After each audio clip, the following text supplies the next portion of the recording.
की डिक्टेशन शुरू होगी 5 सेकंड बाद। स्टार्ट। महोदय, यह भी विचार किया गया है कि जो व्यक्ति समाज में काम करता है, चाहे आविष्कार का काम करे चाहे दूसरा कोई काम करे, उसको उस काम में तब तक सफलता नहीं मिल सकती है जब तक कि समाज का सहयोग या समाज ने जो परिश्रम किया है या कुछ आविष्कार किया है उसका उपयोग उसको प्राप्त न हो, उसका उपयोग वह न कर सके, पूर्ण विराम। इसीलिए जब भी कोई व्यक्ति किसी वस्तु का आविष्कार करता है तो आविष्कार करने में न केवल उसका अपना परिश्रम रहता है, लेकिन साथ ही साथ समाज ने जो काम किया होता है, चाहे विज्ञान के क्षेत्र में या प्रौद्योगिकी के क्षेत्र में या किसी अन्य क्षेत्र में, उस सबसे भी वह लाभान्वित होता है, पूर्ण विराम। इसीलिए जब हम किसी आविष्कारक के किसी आविष्कार के अधिकार की रक्षा करना चाहते हैं तो उसके साथ साथ यह भी विचार हमारे दिमाग में आता है, जिस व्यक्ति ने समाज की सहायता से आविष्कार किया है, उस समाज को भी उसका फल अधिक से अधिक मिलना चाहिए, पूर्ण विराम। माननीय मंत्री जी ने भी कहा है कि पेटेंट लॉ इस सिद्धांत पर आधारित होना चाहिए, पूर्ण विराम। अगला पैरा। मैं समझता हूँ कि पेटेंट लॉ के पीछे 2 सिद्धांत निश्चित हैं, पूर्ण विराम। पहला सिद्धांत तो यह है कि जो व्यक्ति परिश्रम करके धन लगाकर अपना दिमाग लगाकर के किसी वस्तु का आविष्कार करता है, उसके तथा अपने परिवार के लोगों के अधिकारों की जहाँ रक्षा होनी चाहिए, उसके साथ ही साथ जैसा मैंने अभी कहा है, कोई व्यक्ति समाज में व्यर्थ में काम नहीं करता है, वरन पिछले समाज के लोगों ने जो काम किए होते हैं, चाहे विज्ञान के क्षेत्र में या प्रौद्योगिकी के क्षेत्र में या किसी अन्य क्षेत्र में, और जिनके आधार पर वह कोई आविष्कार करता है,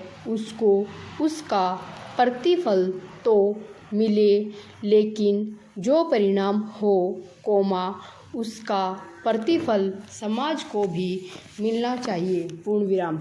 मंत्री महोदय ने कहा है कि जो यह सिद्धांत है वह भी इस विधेयक के पीछे स्थापित किया गया है और इस बात का ध्यान रखा गया है कि जहां हम किसी व्यक्ति के आविष्कार के जो अधिकार हैं, चाहे धन के उपार्जन का अधिकार हो, या प्रतिष्ठा प्राप्त करने का अधिकार हो, उसे प्रतिष्ठा का और चाहे धन का, दोनों का लाभ व्यक्ति विशेष को भी मिले, पूर्ण विराम। अगला पैरा स्टार्ट।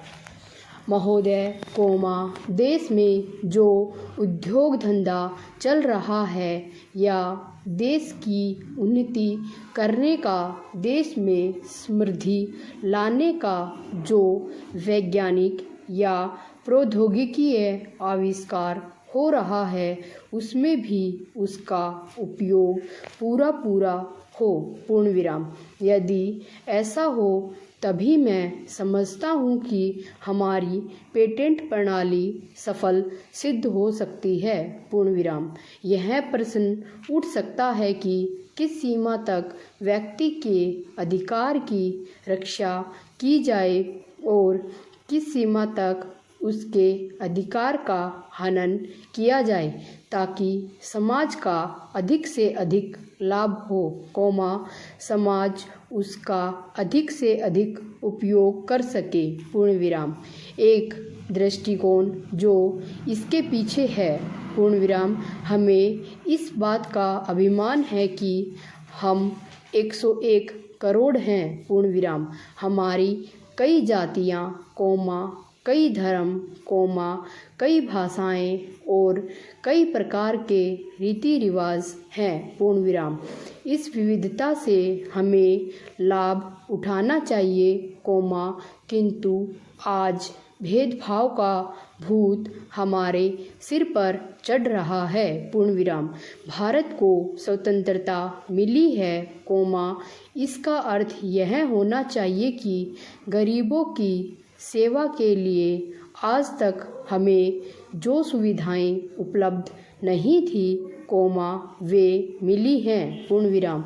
जिस प्रकार भरत ने अयोध्या के राज्य को राम का समझकर सेवक वृत्ति से राज्य का काम संभाला था, उसी प्रकार हमें समझना चाहिए कि राज्य गरीब जनता का है और उसके नाम पर, उसके संरक्षक बनकर, हमें उसको चलाना है, पूर्ण विराम। अब गरीब को ऐसा अनुभव होना चाहिए कि हर एक उसकी सेवा में लग रहा है, पूर्ण विराम। सूर्य के उदय होने पर धनी, गरीब सबके घरों में प्रकाश पहुंचता है, पूर्ण विराम। ठीक उसी प्रकार स्वराज्य का लाभ सबको एक समान मिलना चाहिए, पूर्ण विराम। इसका सुख धनी निर्धन सबको बराबर मिलना चाहिए, पूर्ण विराम। जनता को हमने वचन दिया था कि स्वराज्य मिलने पर हम आपके दुख दूर करेंगे, अब वह समय आ गया है जबकि हमें अपने उस दिए हुए वचन को सार्थक करना है, पूर्ण विराम। अगला पैरा। इतने बड़े देश में विचार भेद होना स्वाभाविक है, पूर्ण विराम। देखना यह है कि हम लोगों के विचारों में कुछ समान अंश भी है या नहीं, पूर्ण विराम। यदि है तो समान कार्यक्रम बनाइए, पूर्ण विराम। इस प्रकार कार्य करने से हमारे भेदभाव कम होते होते एक दिन मिट जाएंगे और अच्छी बातों का अपने आप उदय होने लगेगा, पूर्ण विराम। अगर उसी प्रकार भेद स्थापित करने का प्रयत्न किया गया तो लोग सत्ता के पीछे पड़ जाएंगे और स्वराज्य प्राप्त होने का आनंद हम लोगों को नहीं मिल सकेगा, पूर्ण विराम। अगला पैरा।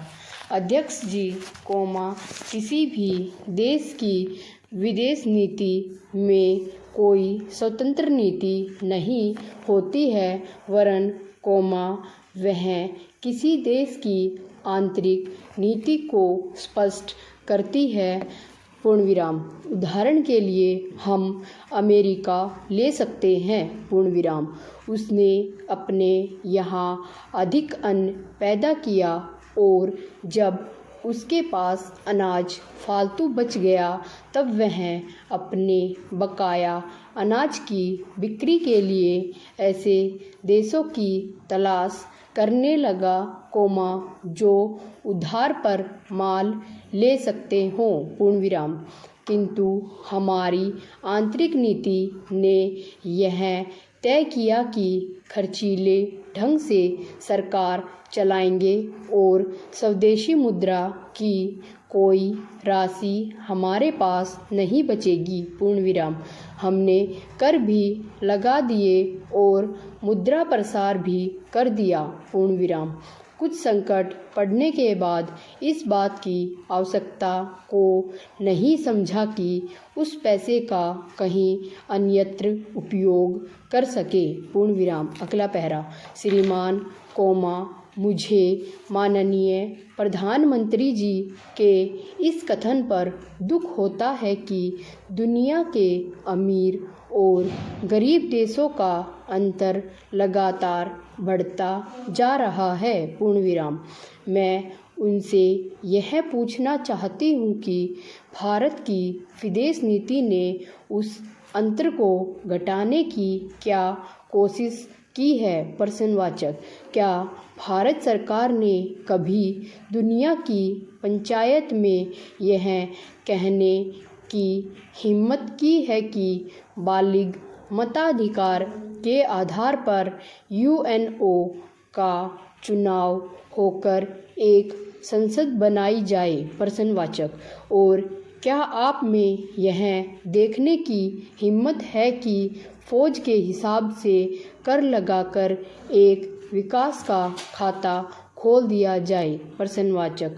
जो देश विकसित है उनके मज़दूरों का 1 घंटा हमारे देश के मज़दूरों के 100 घंटों के बराबर माना जाता है, क्योंकि उनके पास साधन हैं। पूर्ण विराम। इसीलिए यह अंतर और भी बढ़ता चला जा रहा है। पूर्ण विराम।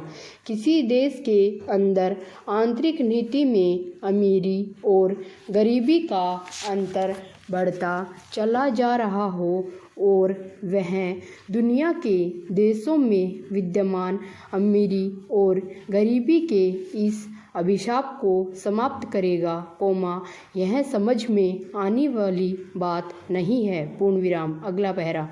अब मैं आपका ध्यान एक और बात की ओर दिलाना चाहती हूँ। पूर्ण विराम। पूर्वी जर्मनी को मान्यता देते हमें परेशानी होती है, इसीलिए कि शायद पश्चिमी जर्मनी को बुरा लगे। पूर्ण विराम। लेकिन पश्चिमी जर्मनी ने तो अपनी रक्षा का भार दूसरों पर छोड़ दिया है। पूर्ण विराम। उसने अपनी पूरी शक्ति इस बात पर लगा दी है कि अधिक से अधिक उत्पादन किया जाए। प्रश्नवाचक। आपने जो समय दिया उसके लिए मैं आभार प्रदर्शन करता हूँ और आपका धन्यवाद करता हूँ। स्टॉप।